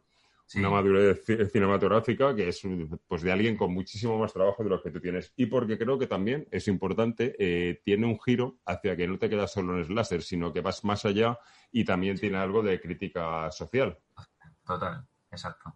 Es así, ¿no? Esto es buscado. Sí, es así. A ver, realmente, bueno, pues me conoces bien y me encanta el slasher. O sea, mi peli favorita, como bien sabes, es Scream y siempre he intentado hacer el cine que quiero porque al final, cuando haces cortometrajes, si tú lo bien lo sabes, al final haces lo que tú quieres, lo que tú te sientes a gusto, porque cuando empiezas a trabajar en la industria o cuando empiezas a trabajar haciendo encargos, al final no es tuyo, es de otras personas y tú lo diriges. Entonces, al final no es... creo que el cortometraje te da esa libertad de poder hacer lo que quieras, como quieras, cuando quieras.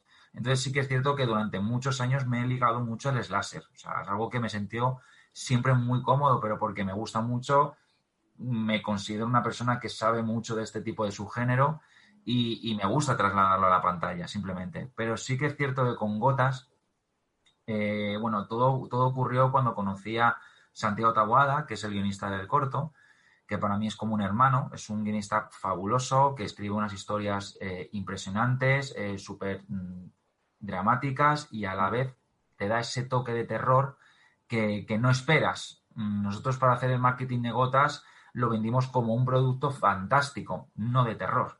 Entonces, claro, cuando vemos a la criatura aparecer en pantalla, ahí da un vuelco el guión y vuelve un poco a mis orígenes. Pero sí que es cierto que al final, para poder tocar un poco todos los palos, sí que necesitaba tener un cambio de registro. Y Gotas me lo dio. Gotas me lo dio.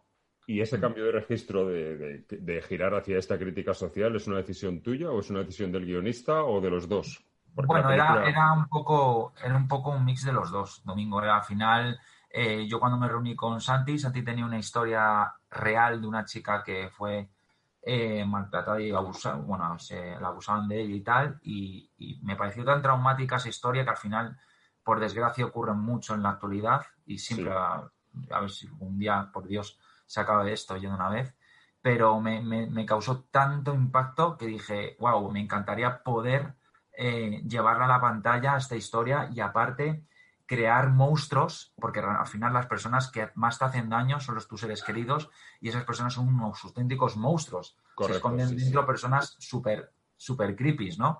Entonces, bueno, pues dijimos, vamos a mezclar un poco el terror con el drama social, porque al final sí que es cierto que es un tipo de género muy demandado. A la gente le encanta este tipo de cine. El cine que siempre mezcla cosas cotidianas con el terror más puro. Lo hacen mucho, por ejemplo, los franceses. El cine francés se guía mucho por yo te doy una pauta para hacer una película dramática, pero va tornando a una película de terror.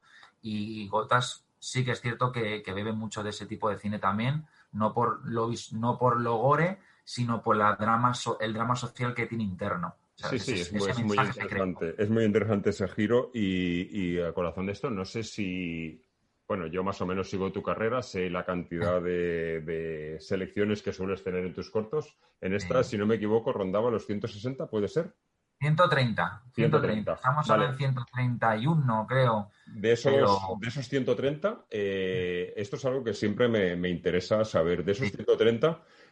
¿podríamos decir que la mayoría son relacionados con festivales de cine fantástico o también hay otro de festivales que has entrado por el tema de lo social? Sí. Bueno, Gotas está subvencionada por la Comunidad de Madrid y la Comunidad de Madrid suele tirar mucho a temas sociales, género, comedia, y cuando yo presenté para subvencionarlo, yo lo presenté por presentarlo. Al final tienes que arriesgar, si no arriesgas no ganas.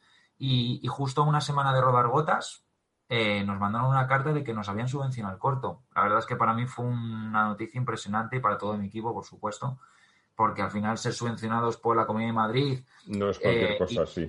No es cualquier cosa. O sea, ya entras dentro de un gremio, ¿vale? Que es complicado entrar realmente y reivindicar ese cine de terror ¿sabes? Me gustó mucho presentarlo con tantos buenísimos cortos con los que lo presenté, pero que realmente de terror solo había el mío y otro más. Y eran 20 y pico cortos, o sea, imagínate. Correcto, o sea que sí Y al que, final- sí que te abre algo de puertas el tocar Sí, ese otro tema. sí, totalmente, totalmente. Y al final, pues bueno, eso en los festivales sí que es cierto que miran mucho esas cosas. Entonces sí que es cierto que tras eso, Santiago y yo, que hemos sido los que hemos distribuido el corto, pensamos que podíamos enviárselo tanto a festivales de género dramático como festivales de terror, festivales incluso de violencia de género, que hay un montón. Y sí que es cierto que Gotas, a lo mejor de los 130, ha tenido como 40 festivales de los que no son de género. Correcto, Entonces, sí.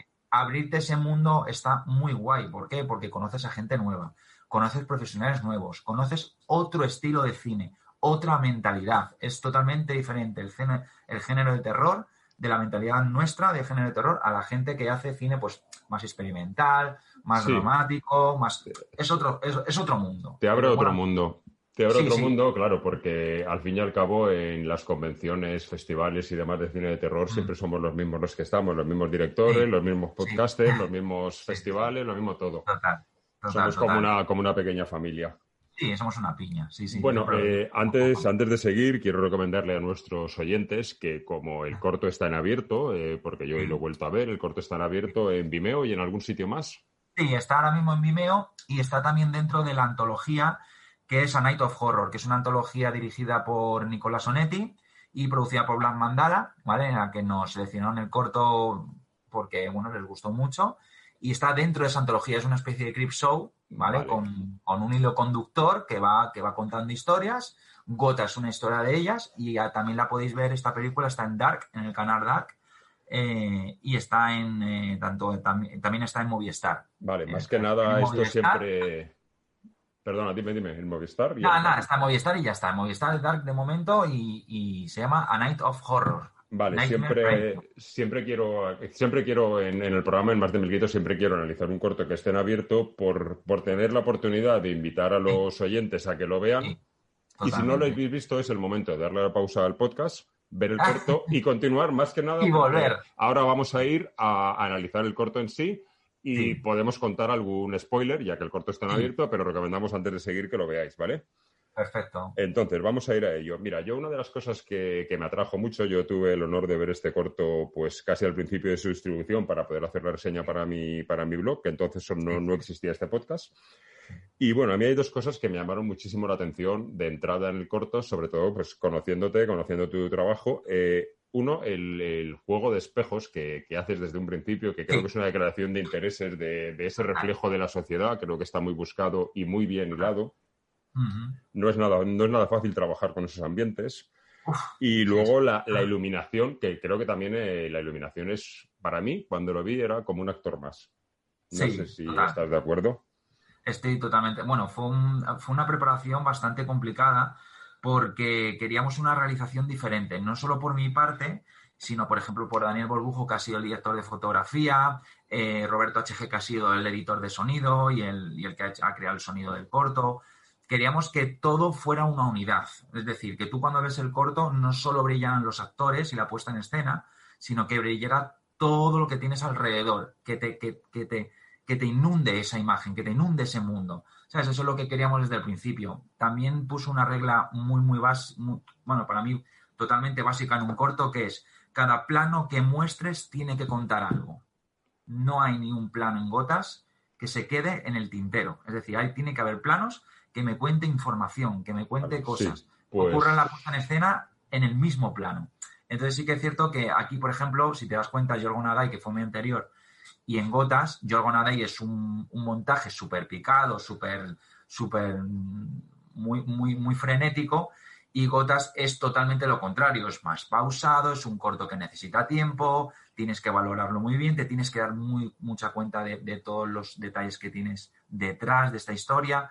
Entonces quería hacer, pues eso, un cambio un poco de registro porque también lo necesitaban, más que nada por el futuro también, para que te vean que no solo sabes hacer slasher, sino que también puedes hacer drama, comedia, musical, puedes hacer de todo. O sea, creo que al final un director tiene que saber hacer de todo y no cegarse en una cosa en especial. En lo que le gusta y ya está. Sí, pues sí, yo lo que te digo respecto a esto que has comentado es que estoy de acuerdo contigo, que como yo he visto el corto como espectador y como cortometrajista que también soy, y te digo que estoy de acuerdo contigo en que a mí una de las cosas que me encanta de Gotas es que no hay ni un plano que sea gratuito. Exacto.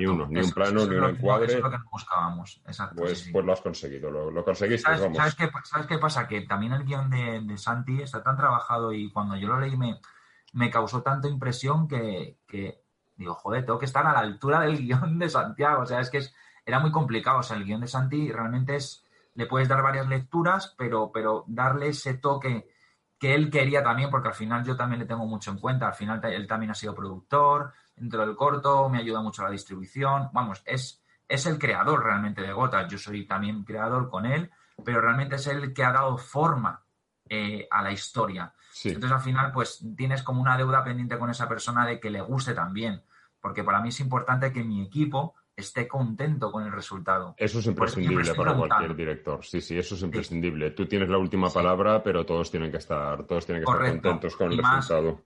Y más un corto, que al final, pues los cortos, como bien sabes, está muy difícil, no se puede remunerar porque al final sale de tu bolsillo e intentas darle lo mejor que puedan. Pues la opinión de todos los jefes de equipo es súper importante. Y yo siempre preguntaba, tanto a arte como a fotografía, preguntaba si eso le gustaba, si lo veía bien, si bajo su experiencia cree que lo podría cambiar. Al final, cuando escuchas a la gente, salen cosas buenas. Porque sí, estoy de acuerdo. Siempre se queda como a medias tintas, ¿no? Domingo, es como un poco raro esto, pero vamos. Sí, que todos opinen. Yo soy partidario de eso, de que todos opinen en un rodaje desde... Sí. Claro, en mi caso yo trabajo con equipos más pequeños, pero en mi caso opinan desde los actores hasta el que va a hacer la banda sonora. Exacto. Y luego la decisión la tomo yo, pero todos opinan. Claro. O sea, me parece muy bien que opine la gente tuya, que opine tu equipo, pero tú al final eres la persona que lleva la batuta, porque al final... a la persona que van a criticar el trabajo para bien o para mal, es a ti. Correcto, entonces, al final, eso lo tienen que entender. O sea, nuestro cargo es muy complicado por el simple motivo de que o hacemos caso a nuestra intuición, a nuestro corazón, o hacemos caso a las personas. Entonces, yo creo que tiene que haber un 50-50, ¿no? Es un poco... Sí. No dejarte llevar por nadie, sino por tu gusto. Al final, al que le tiene que gustar el trabajo es a ti. Pero muchas veces una opinión te puede sumar. Sí, por supuesto. Yo, por ejemplo, con los actores soy una persona que siempre pregunta a los actores en los ensayos si ve bien eso, si lo haría realmente ese personaje, si no. Soy una persona bastante machacona en el sentido de que me gusta trabajar en la preproducción. Me gusta... Y los actores agradecen eso, que les dejes, porque yo siempre digo que igual el decir una frase como yo la he escrito, porque en mi caso yo soy guionista, de mis cortos los guionizo yo, y otra cosa, si te ofrezco a ti un papel, otra cosa es cómo yo diría una cosa y otra cosa es cómo tú la vas a decir, la misma cosa, el mismo mensaje, pero con tu forma de decirla. Correcto, sí, porque al final un guión es algo, pues eso, que tú le escribes bajo tu propio gusto o criterio. Pero sí que es cierto que luego un actor te puede decir lo mismo de una manera muchísimo más potente de que realmente la tienes escrita. Pero bueno, eso ya depende también cada actor. Hay actores que son del método, que van pum, pum, pum, pum, pum, y hay actores que no, que les gusta un poco... A mí, por ejemplo, me encantan los actores que me sorprenden delante de la cámara. Que de repente a lo mejor tienen que decir una frase y te sueltan otra que gana muchísimo, ¿vale? Y que tú no te esperas. O claro, alguna impresión y te suma más. Hombre, es que eso se nota muchísimo. Eso lo noté yo, por ejemplo, en La Colleja. Yo en La Colleja, cuando trabajé con Lluvia Rojo, con Itziar Castro y con Nacho Guerreros, flipé en colores, Domingo. O sea, porque son personas que están acostumbradas a trabajar en la industria, son personas que están continuamente currando y es que te lo hacen solo. O sea, es que les sale solo. Sí, tienen una soltura que no es... Y hablando de actores, otra cosa que te voy a comentar sobre Gotas, la protagonista. Sí. A mí me dejó muy alucinado todo de ella. Aparte de que su interpretación era su primer trabajo. Ella es actriz de doblaje, hace cositas para Netflix, para lo que la contraten, y luego pues ha hecho varias cositas de actriz, pero más bien para Publis, algún corto pues... que ha hecho con Pablo Pastor, por ejemplo, también, ¿sabes? Pero al final creo que su primer corto así que ha tenido éxito y tal ha sido Gotas. Vale, pues a mí de esta chica me impresionaron dos cosas. Primero, su potencial artístico, que sin duda lo tiene. Me parece que tiene un potencial brutal. Sí. Y segundo, que tiene un físico que me parece brutal para la historia, porque tiene dos cosas que a mí me atraen mucho de una actriz. Normalmente, no sé si me llama la atención solo de actrices o es solo porque solo lo he visto en actrices y no en actores, Sí. pero tiene una fragilidad, su físico Sí. tiene una fragilidad que, sin embargo, luego, conforme el corto se desarrolla y hace lo que tiene que hacer en el corto, pasa, ya no es tan frágil y ya es una persona con capacidad de decisión y con potencia.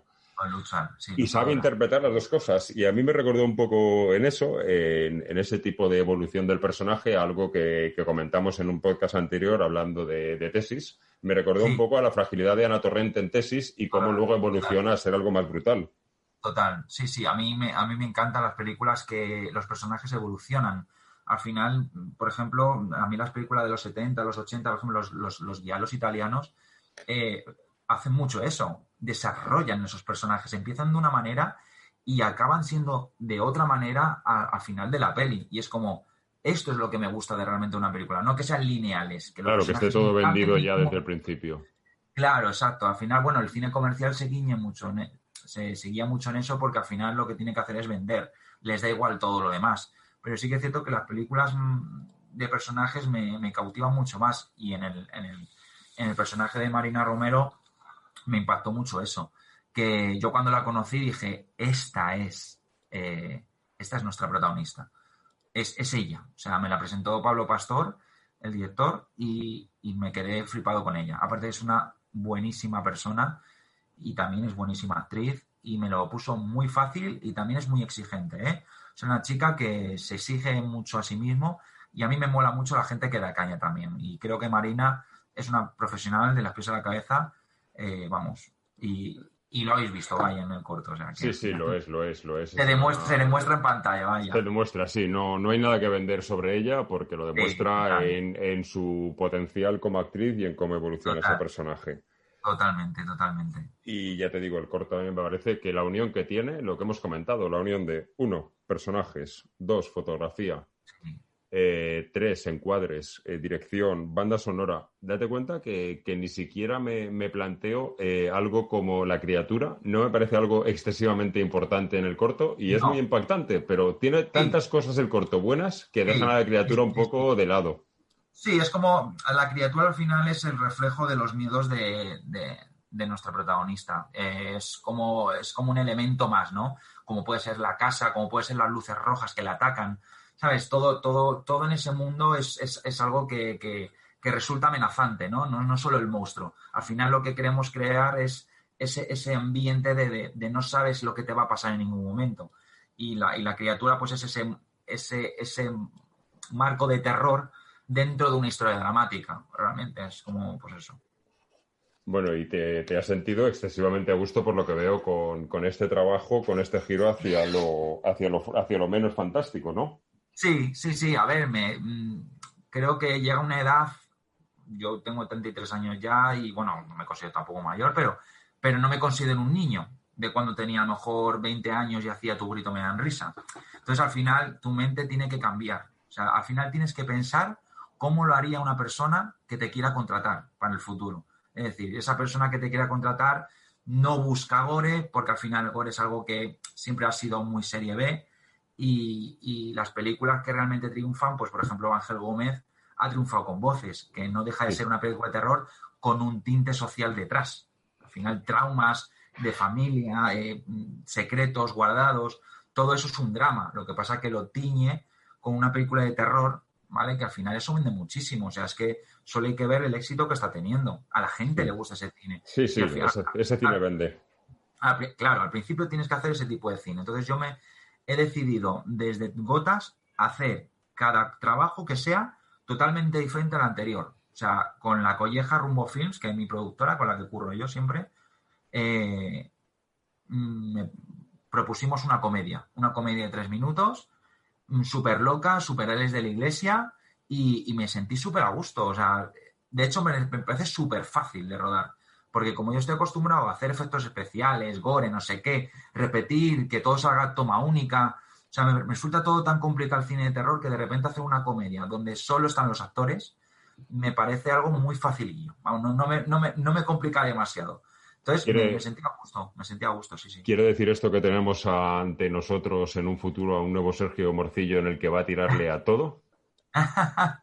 Sí, bueno, a ver, se va a intentar. Estamos luchando con ello. De hecho, no sé si lo sabes, pero tenemos el guión de Gotas en peli ya. Lo tenemos ya. Bueno, yo sé, la última vez que tú y yo coincidimos en Sitges, en 2019, creo que fue, sí. Me hablaste de que tenías un proyecto de un largo, pero no sé si era este del que me hablabas o era otro que ha cambiado. Tenemos Infernorama, que está era. Sí. con Alan J. Alcal, que eso es un slasher puro y duro. Y tenemos Gotas, que para mí es un guión súper especial, escrito por Santi, producido por Rumbo Films, que lo estamos moviendo también. O sea, Gotas se está moviendo porque al final creo que os va a sorprender el guión muchísimo. O sea, no tiene nada que ver con el corto en el sentido de que no sigue el corto, ¿vale? Pero sí que es cierto que coge cosas y detalles de esa historia. Entonces, al final, creo que... Estamos ante un futuro prometedor con muchísimo, porque ya te digo que yo soy muy fan de tu cine y vamos, y lo que dices tú de que la comedia tú la ves fácil, yo la comedia lo veo la cosa más difícil del mundo, pero también te digo que yo la veo difícil, no como director, como guionista. Yo soy incapaz de escribir una comedia. Sí, es complicado, sí.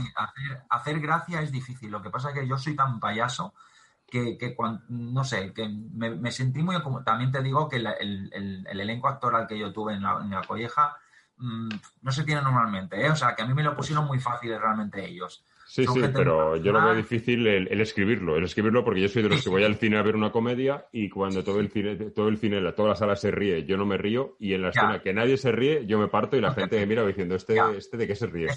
Es que la comedia es relativa porque hay cosas, por ejemplo, a mí el cacacú de Peropis no me hace gracia. En cambio, las cosas inteligentes, por ejemplo, a mí el cine francés comedia me flipa. O sea, me gusta más incluso la comedia ácida, la comedia negra, me gusta muchísimo más que la comedia pura. Entonces, no sé, como los chistes así muy, muy oscuros, muy, muy de peso, me molan mogollón, ¿no? El tipo de, bueno, a ver, a mí me encanta American Pie, pero American Pie 1, ya si me repites American Pie por 5 millones de veces, ya acaba cansando. Pero entiendo que al final es un target que gusta mucho y que vende mucho. Al final es que el cine es industria. Nosotros lo vemos como algo más artístico, pero es que la industria... Sí, pero es dinero, al fin y al cabo es dinero. Exacto. Y sí, hay una cosa que se me ha estado a punto de pasar, que yo quería contarte una anécdota que viví yo con Gotas. Sí. Yo coincidimos tu corto Gotas seleccionado en Cocheras de Sants. No sé si has estado tú alguna vez. Oye, no está nunca. Bueno, pues yo les mando un saludo desde aquí a Cocheras de Sants y a su persona de contacto con la que yo estuve, que se llamaba Silvia. Sí. A mí me recomendaron que no fuera a este festival, que me iban a vapulear y que yo dije, es igual, yo sabiendo a lo que vas, voy. Entonces tú tenías seleccionado Gotas y yo tenía seleccionado X. Sí. Mi corto estaba en el primer bloque y el tuyo estaba en el último bloque. Entonces, este festival, para quien no lo sepa, es un festival en que la gente va a descojonarse, a pasárselo bien, a meterse con todo Cristo. Y empezaba mi corto, que iban 3 cortos valencianos, y cada vez que empezaba un corto valenciano empezaba la gente, no, más cortos valencianos, no más... Pero bueno, luego empezaba un corto madrileño y era lo mismo. Y cuando empezaba un corto catalán, que esto es un festival de Barcelona, decían, ¿por qué hablan en polaco si no lo entiendo? O sea, no se meten contigo por ser valenciano, se meten contigo sea de donde sea. Pues es así. Yo te digo que me recomendaron que no fuera, pero yo me lo pasé genial. O sea, yo pocos festivales me lo he pasado también. Entonces, lo que me pasó con tu corto es que, ya te digo, lo critican todo, pero sin embargo, y van superpuestos. Yo te digo que venden bocadillos y cerveza. Creo que los únicos que compramos bocadillos fuimos mi mujer, yo y mis cuñados que iban conmigo. Lo demás era cerveza. Y cuando llegó tu corto, que ya era el último, hubo una cosa muy graciosa porque en mi corto pues lo rajaron por lo que tuvieron que rajar y no sé si tú en mi corto lo has llegado a ver. El protagonista... el protagonista lleva barba y lleva una camisa blanca. Sí. Vale, pues en el momento que tu protagonista aparece por primera vez, que esto no es una ya os hemos avisado que lo vierais, y lleva camisa blanca y barba también, aunque la diferencia de edad es alguna diferencia, no se parecen en nada, me hizo mucha gracia que la sala explotó con coño, si es el del corto del valenciano. ¿En serio? Yo me partía, decía, qué cachondos que son, con lo opuestos que son, y 1 hora y media después y 25 litros de cerveza después. Hombre, se quedan con todo, Se quedan con todo. Claro. A mí me hizo mucha gracia, por un lado, por la historia, y por otro lado que fuera con un corto tuyo que te tengo mucho aprecio y dije, me ha molado esto. Sí, a mí me encanta. A mí ese ambiente me flipa. Vamos, soy el primero que apoyo ese tipo de festivales porque al final la palabra festival se está perdiendo. Y creo que un festival necesita un público entregado, como en Sitges, por ejemplo, que se entrega mogollón, Sí, o sí, Coachella pues de Sangre. aquí Al final, también pues se van entregan. a reírse, pero es que lo mandas porque es así. O sea, por eso tiene tanto éxito, porque al final, o sea, si tú vas a presentar un corto a cocheras y no te informas antes de cómo es De realmente cómo es, cochera, bueno, yo me informé y sabes lo que hice. Parece ser que allí nadie se atreve a presentar un corto porque te caen cuando no, lo es verdad, presentas. nadie. Y yo dije, pues yo lo voy a presentar. Y se sorprendieron el festival. Digo, sí, yo lo voy a presentar. Hombre. Como mi corto se llama X, pues dije, ¿cuál es el mejor motivo para evitar que me rajen mucho? Pues salí al escenario y dije, mi corto, como supongo que la mayoría no vais a saber leer, se llama X. Donde veis una X, ponéis otra X al lado y ya está votado. Ah, sí, y la gente se partiría. Bueno, claro. la ovación fue, vamos. Claro, a mí eso pasó con la semana de Donosti. No sé si ya has ido alguna vez a la semana de Donosti. No he tenido oportunidad. Bueno, pues la semana de Donosti en San Sebastián también es igual. Es el público que, por ejemplo, te tira pollos de goma para que los aprietes delante de la gente. Te dice, vete por ahí, no sé qué. Bueno, la gente chilla, pero claro, esa sala es de 400 personas. O sea, lo de San Sebastián es brutal. Entonces tú vas al juego. Yo fui allí a presentar You're Gonna Die Tonight y al final ese tipo de festival les gusta mucho la caña. Pues yo empecé diciendo, ¿qué pasa, hijos de puta? Bueno, pero sí, pero literal, ¿eh? No te lo puedes imaginar. Hijos de puta, ¿qué queréis? ¿Ver tetas y sangre? Pues mi corto lo tiene, así que ya estáis votándolo, cabrones? Pero así, chillándoles. Porque si no entras en su juego, al final te comen. Y luego estamos viendo You're Gonna Die en la sala y la gente diciendo, madre mía, nunca había visto las tetas de Mónica Aragón, madre mía, aplauso, la gente aplaudiendo. O, por ejemplo, mira, otro Scream más. O sea, y la gente se partía. Sí, la pero gente yo me reía con ello porque me hacía gracia, ¿sabes? Sí, claro, al final tienes que entrar en ese juego porque a mí, no sé, yo no me pico. Pero no, si es que si sabes a dónde vas ya... claro, y aparte yo cuando... un poco más serio. Claro, San Sebastián es bueno, cuando tengas la oportunidad de ir, que la verdad es que es una pasada, es una de mis mejores experiencias en un festival, vas a flipar con la gente, vas a flipar con todo, con lo bien que te tratan, no sé, es especial, es como un segundo Sitges para mí. Pues yo te digo que en Cocheres es lo mismo, si tienes oportunidad ves, porque ya te digo, yo me sentí súper bien tratado y Silvia, que era la persona que, yo te digo, venía cada 2 por 3 a mí ya la gente con la que íbamos a preguntarnos si, oye, ¿estáis bien? ¿Esto sabéis lo que es? Y yo, sí, tranquilo, ¿dónde he venido? No tengo ningún problema. No, perfecto. No, yo tengo muchas ganas de ir a Cocheras porque además se han portado siempre súper bien conmigo, siempre me han cogido todos los cortos que yo he hecho, siempre me los han cogido. Y tengo muchísimas ganas de ir. La verdad, algún año iré seguro, vamos. Pues sí, te lo recomiendo. Sí. Bueno, pues no sé, creo que llevamos hablando una media hora más o menos de un corto que dura 15 minutos. Yo no sé si tú tienes algo más que añadir. Yo creo que lo hemos hablado y supongo que hemos dado ganas a que la gente lo vea, quien no lo conozca.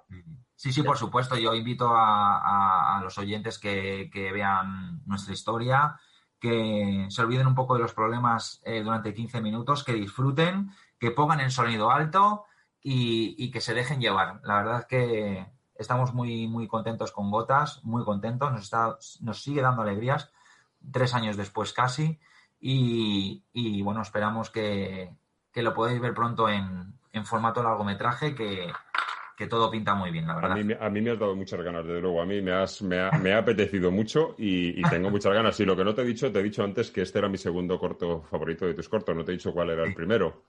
Tu grito seguro. Tus gritos me dan crisis. Me parece brutal. Yo el día que yo vi ese corto, que no sé cuántos cortos había hecho yo entonces, pero el día que vi ese corto yo dije, esto, ya quisiera yo haber hecho esto. Hoy, pues fue un rodaje súper loco, la verdad. Yo acababa de salir de la universidad y me metí en un corto donde me falló el director de foto, no tenía sonidista, no tenía nadie. O sea, yo tenía a los actores, que me ayudaron un mogollón, a mi productor, que fue Nacho de Terror Club, y a mi equipo, bueno, a Pablo, que es mi guionista. O sea, al final son amigos. Esa familia de Tu Grito Me Dan Risa se ha convertido en mi familia. Realmente son como mis padres, como mis madres, o sea, del cine. Sí, porque me ayudaron mucho. Al fin y al cabo, con quien haces cortos acaba siendo tu familia, porque son muchas horas con ellos y horas de algo que a ti te llena. Sí. Y que luego, aparte, son personas que aunque tú tengas tus baches, aunque tú tengas tus subidas, tus bajadas, siempre están a tu lado apoyándote. Y eso se agradece un montón. Al final te tienes que quedar con eso, con las personas que te aportan y que no... Yo siempre digo que es o aportas o apartas. Entonces...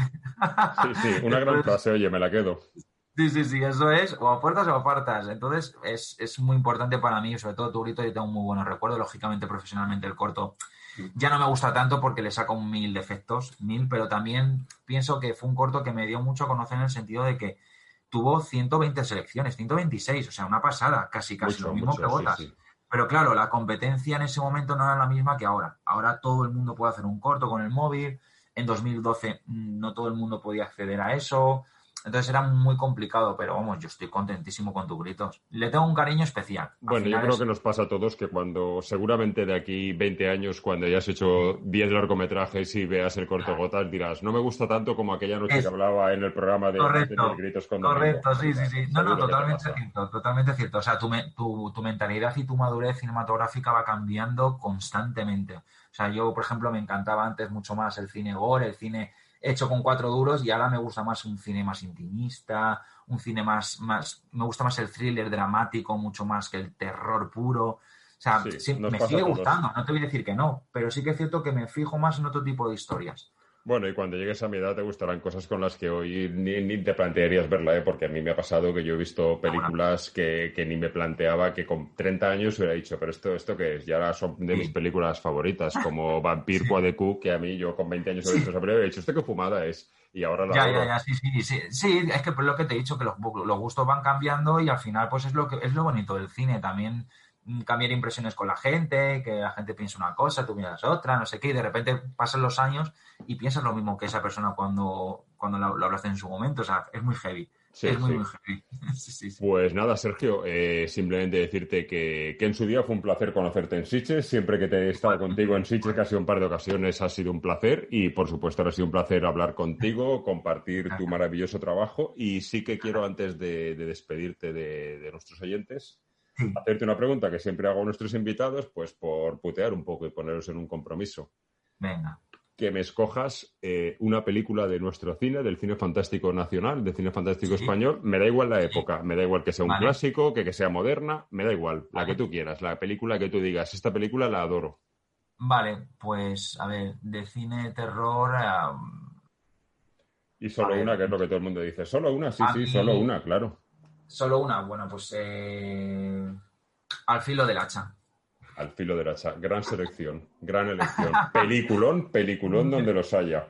Me flipa. Es un peliculón que a los que nos gusta el fantástico español y a los que nos gusta el fantaterror es indiscutible. O sea, esa con Mil Gritos tiene la noche son para mí los slasher por excelencia de nuestro cine patrio. O sea, un gusto por la realización y luego pues que es maravillosa. O sea, es maravilloso todo. Todo. O sea, la realización, los actores, todo, cómo está rodada, ese amor que destila por el género, que creo que eso se ha perdido muchísimo ahora, muchísimo. Yo esa película la vi en su día en el cine, siendo un niño, y flipé mucho. Flipé mucho porque, vamos, yo esa película la vi sin tener edad para verla, pero me marcó, y hace poco pues ha salido una edición muy chula de Arrow, si no me equivoco. Sí, la tengo. Que yo la compré y edición acá que os recomiendo, y en nuestro canal de YouTube podéis ver el unboxing que hicimos, y una maravilla de película. Brutal. Además tiene una calidad, una remasterización de imagen y sonido brutal, o sea, flipé en colores cuando la vi de nuevo. Sí, wow, me ha gustado más que la vez que la vi. No, pero la tengo mucho cariño y siempre la pongo, o sea, siempre para mí es un slasher junto con Militos tiene la noche, y también, bueno, no es española, pero para mí Torso también es uno de los precursores del terror slasher italiano, que luego se hicieron muchísimos guialos, pero creo que Torso establece las normas del slasher y me parece brillante esa película. Por si no la habéis visto, Torso, Violencia Carnal, que se tituló aquí en España, es maravillosa. Pues sí. Bueno, pues nada, Sergio, lo dejamos aquí y esperemos que tu carrera vaya más para arriba y tener más oportunidades de seguir hablando de tus trabajos, y que te deseo lo mejor a ti y a tu equipo, a esa pequeña familia que dices que está siempre junto a ti realizando. Sí, muchísimas gracias, Domingo, por este ratito tan bueno, y que gracias a vosotros pues nosotros tenemos un poco de voz en este pequeño mundo, vaya, que os lo agradecemos muchísimo y y que siga tan bien como siempre, ¿eh? Seguiremos. Un abrazo. Perfecto. Muchas gracias por todo, gracias. Na, na, na, na, na. Na,